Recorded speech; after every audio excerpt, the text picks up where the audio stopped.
Well, thanks for inviting me. I really appreciate that. That last talk's going to be hard to beat, though.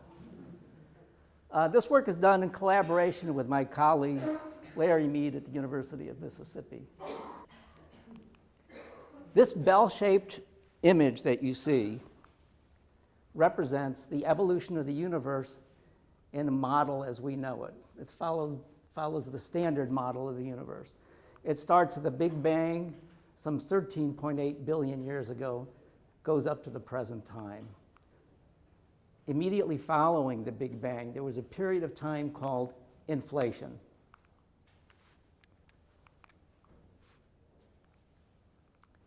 Inflation really is the universe expanding much like a balloon from a point to about the size of a grapefruit, believe it or not, in about 10 to the minus 32 seconds. For those people that don't know that number, it's a decimal point with 32 zeros following it and a 1.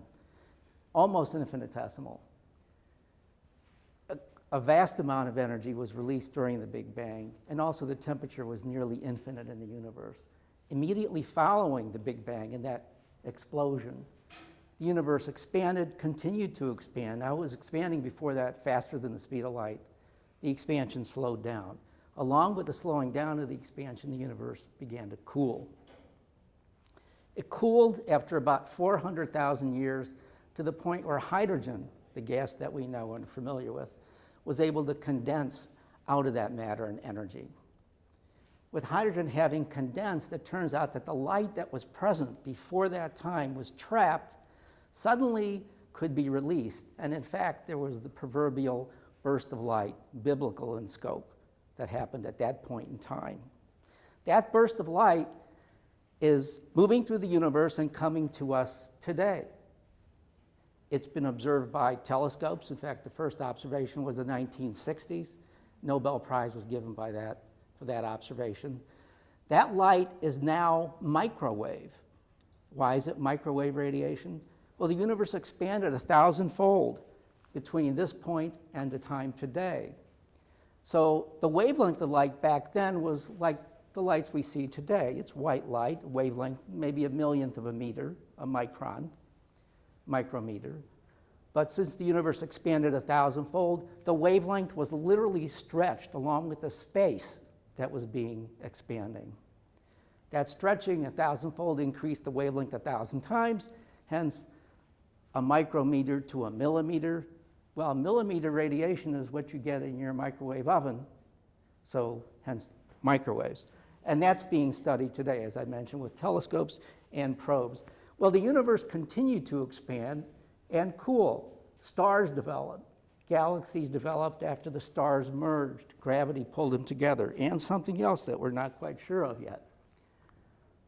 Galaxies clustered, and we get clusters and superclusters today when we look up in the sky with a normal visible light telescope.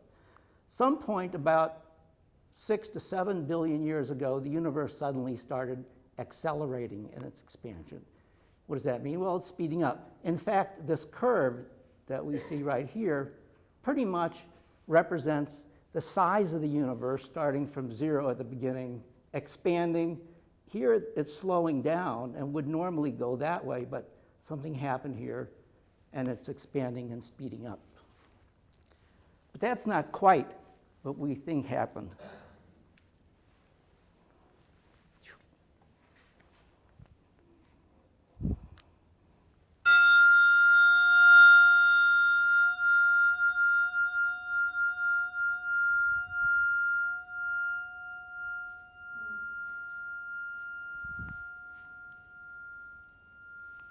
In fact, the universe is reverberating.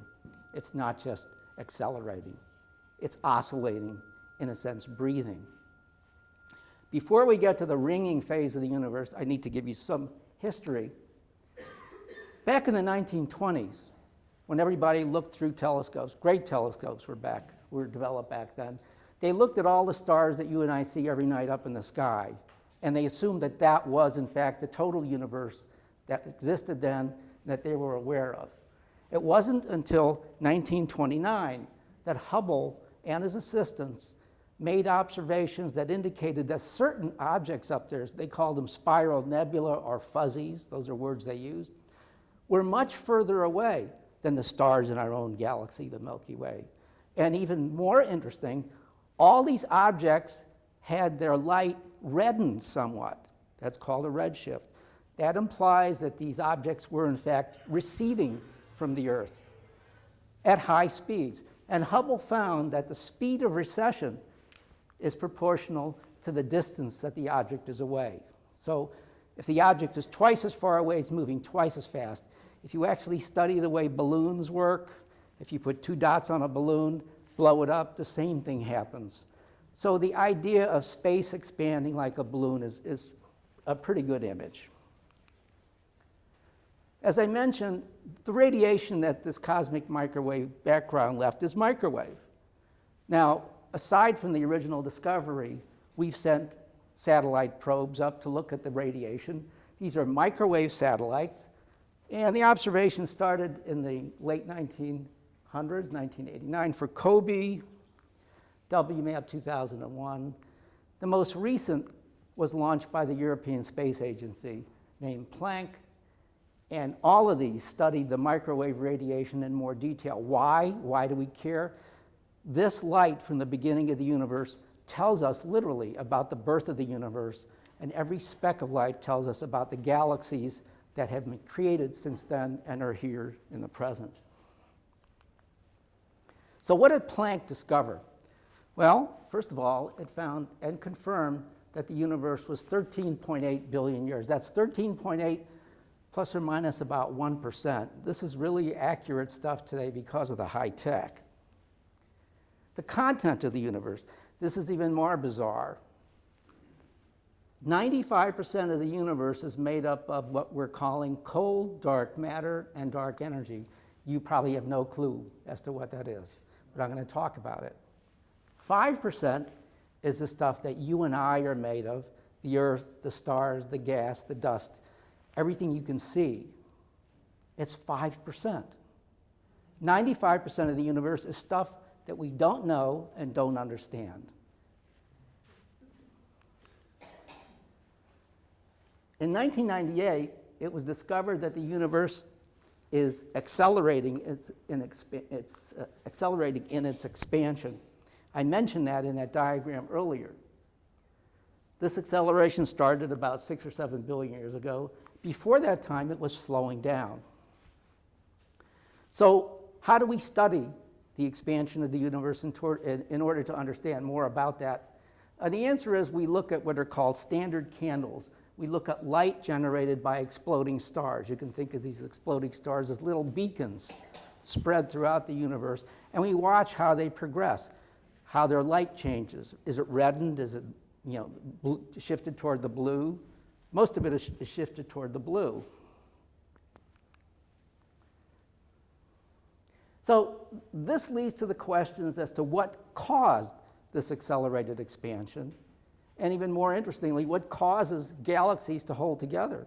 It was found that the visible light that we see from galaxies can't account for the mass present in the galaxies. Something is holding galaxies together, and that answer is, once again, dark matter and dark energy. I want to discuss these things separately, and first we'll talk about dark matter. As I mentioned, dark matter seems to hold the universe together. Literally, it keeps galaxies together. So stars in the galaxies tend to clump. Galaxies form because of the presence of dark matter. And in fact, this image is like taking a radar shot that you see in your news. Think of the radar scanning the horizon in different directions, in both directions. Each dot here is a galaxy. So instead of looking for raindrops, this, quote, radar is really a radio telescope. It's looking for galaxies. So every dot is a galaxy, and the first thing you notice about this image is the unusual structure. It's not smooth. It's not random. The structure looks a lot like a sponge. Now, since we know how dark matter and dark energy behave, even though we don't know what the stuff is, we can stick that into a computer. And astronomers and physicists have done that, and they get this kind of simulation, which looks very much like that. So we understand how it behaves, we just don't understand what the stuff is. Evidence for dark matter. Well, I said this stuff is invisible, that's why it's called dark matter. How do we know? Here's an example of evidence. This is probably the strongest evidence for the presence of dark matter, and it's the bending of light due to the presence of mass. Now, you see these arcs of light around here. Those are galaxies whose light has been stretched and bent by these nearby galaxies. These are massive objects. So this was predicted by Einstein in 1950 and verified in 1919. However, astronomers know how to calculate the mass of these galaxies by looking at their brightness. So you add up all the mass of the galaxies inside these arcs, and it turns out it's only about 10% of the mass that's necessary to bend the light this much. There's 90% that you don't see. So they postulate the existence of dark matter. It fills the gap. It's dark because you can't see it. Now, of course, what are candidates for dark matter? Dark matter's got to be something physical. Is it particles? Well, the only show in town basically says it is a particle. The particle is, physicists like these funny names, a WIMP, a weakly interacting massive particle. Acronyms are fun in physics. How big is this particle?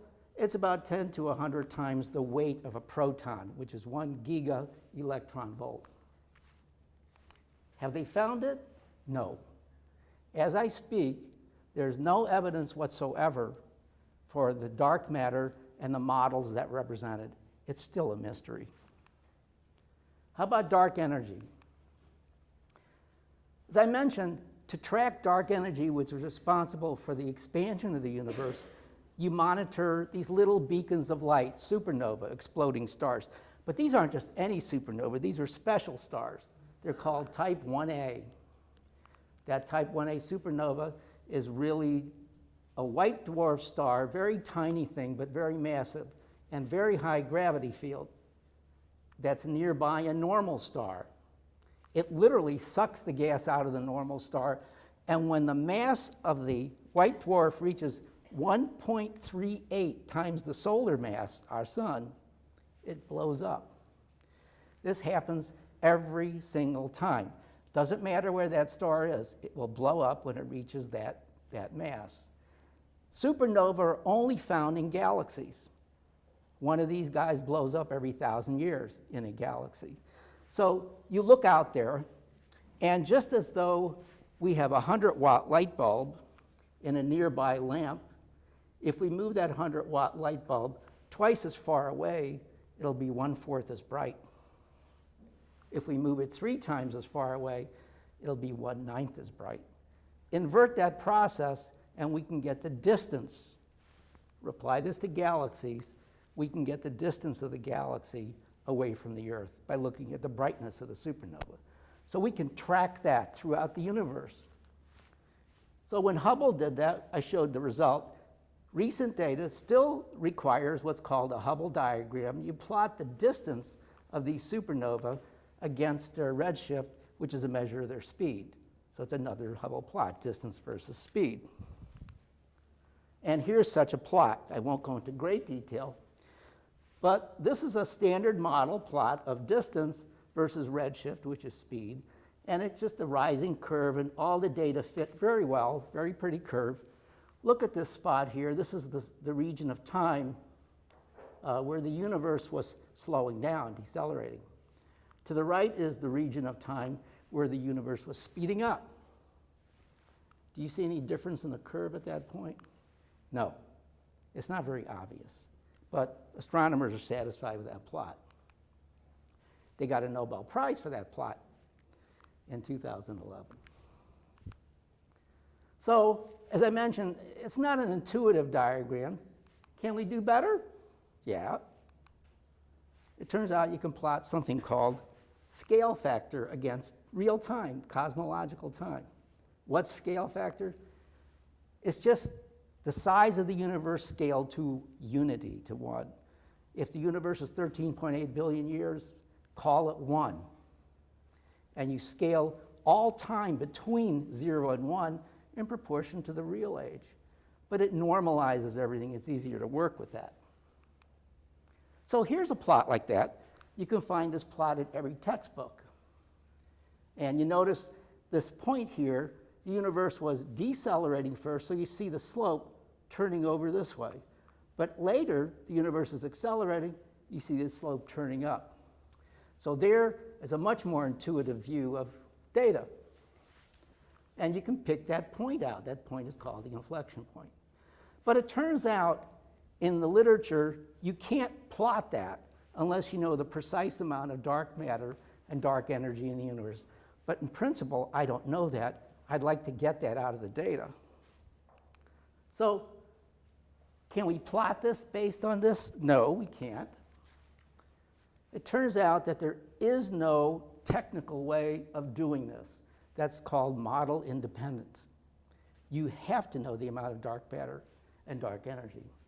Well, I wasn't satisfied with that, so I invented a way to do it. It worked. Now, scientists that I communicated with said it couldn't be. It's impossible, literally.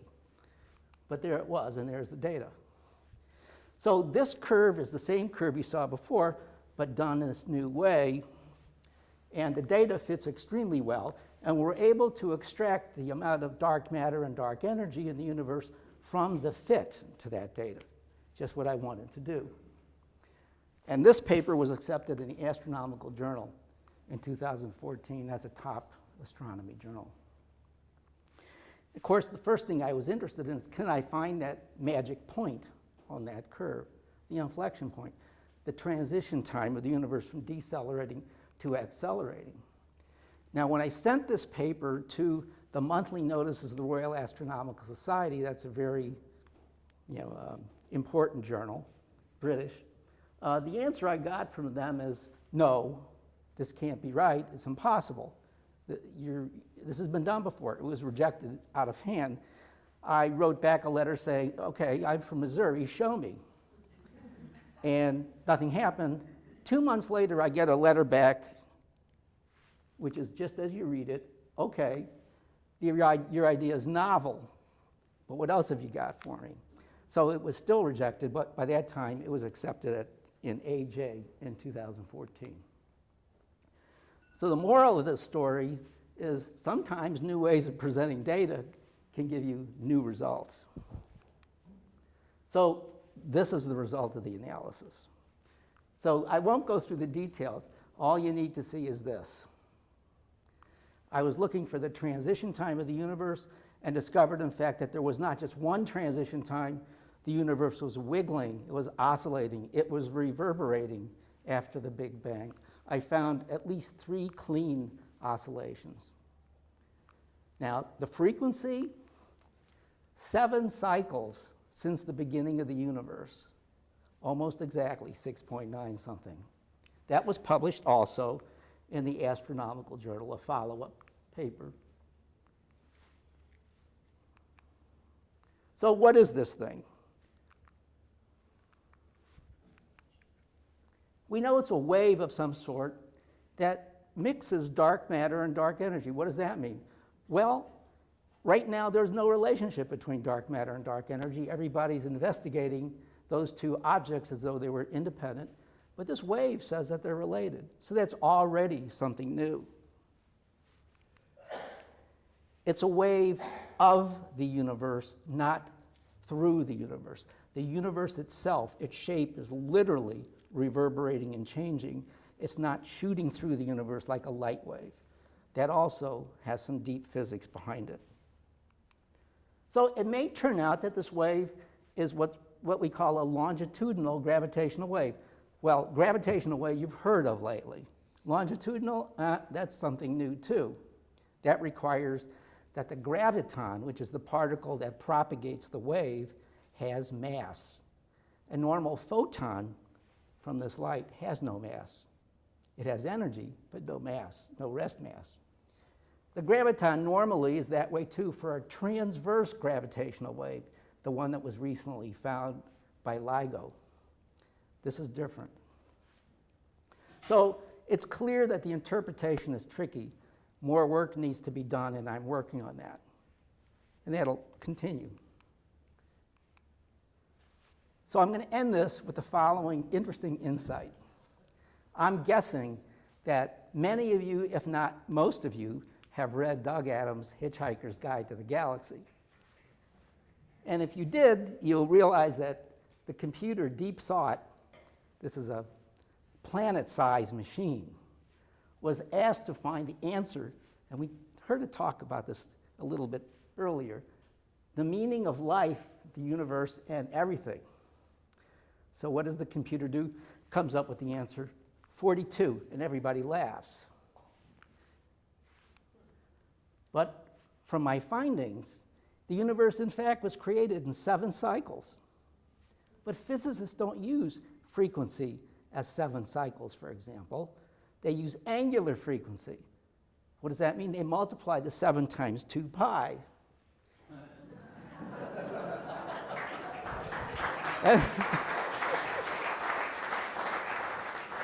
And there you have it. Thank you.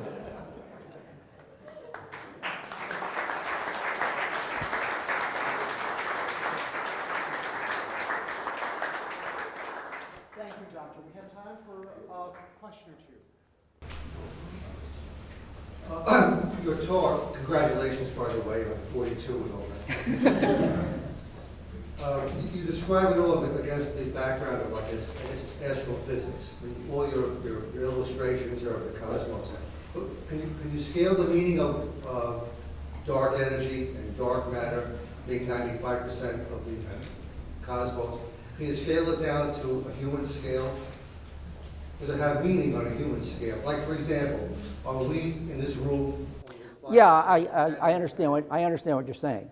I can, in fact, kind of describe. If you believe that the dark matter is a particle like everybody thinks, WIMPs, they figured out that to get the right density of matter to hold our own galaxy together, you need to have about 1 million of these particles. Each one weighs about the mass of a proton, 10 to 100 times the mass of a proton. 1 million of these must be shooting through your body every second. So that gives you some idea. That's not many. It's very sparse stuff. But when you talk about the volume of a galaxy, all these particles, which only 1 million of them go through you in a second, add up and accounts for the missing 90% of the mass required to hold the Milky Way together. That's dark matter. If you want to try to understand dark energy on our scale, that's even worse. No one really understands it.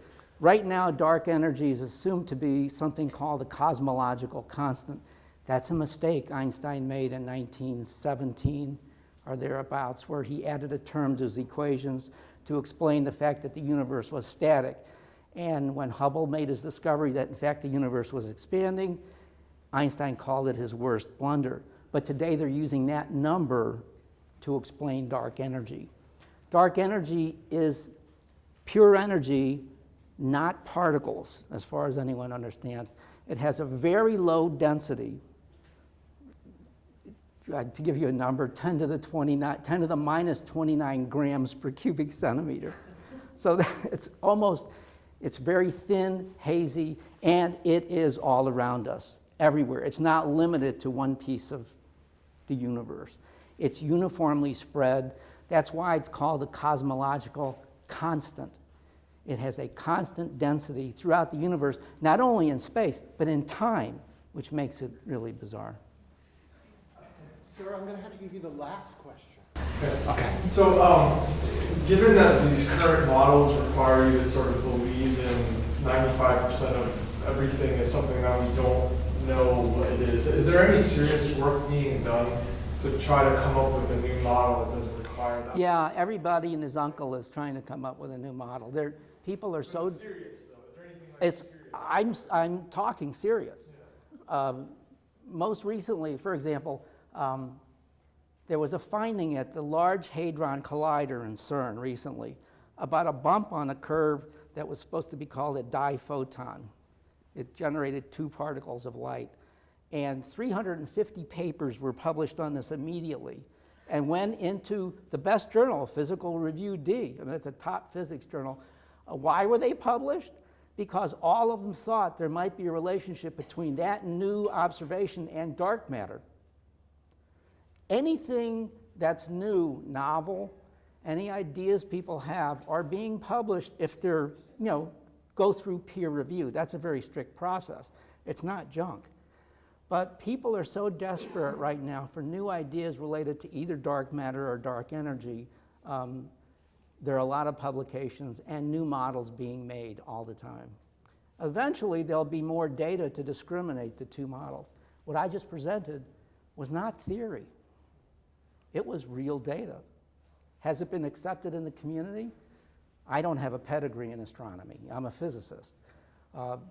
I got no feedback from this. However, there's some hints. I've got a third paper going, and it went into a journal. The editor himself said, this is a quote, "If your paper is correct, it's one of the most important discoveries in astrophysics." And he wanted more data to support it. That's as far as I can go. But thank you. Thank you.